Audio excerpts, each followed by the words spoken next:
मखरा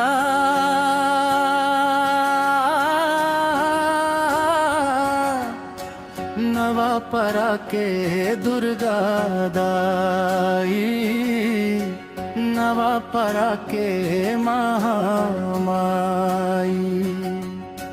नवा परा के दुर्गा दाई, नवा परा के महामाई। सबके संकट हर ले दाई, महिमा तोर निराली।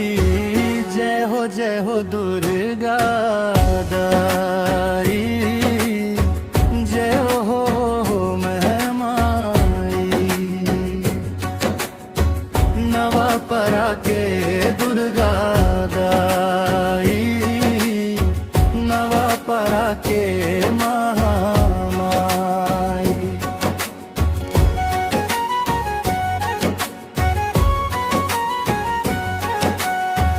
नवा परा के चौक मदिया न जलावो, महमाई दाई के जस लगाओ। ढोल मंजीरा बाजे भक्ति रस छावो, सब झन मिलके दाई तोला मनावो। माथे में चुनरी हाथे फूल चढ़ावो, दुर्गा दाई के चरण में शीस नवावो।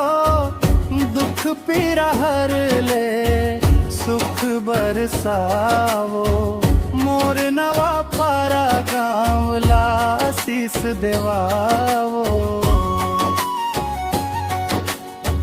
जगमग ज्योत जले मंदिर दुआरी, जय हो महामाई, जय हो दुलारी। भक्तन के सुन ले अरज हमारी, भर दे दाई खुशियों के तिबैरी। जय हो महामाई।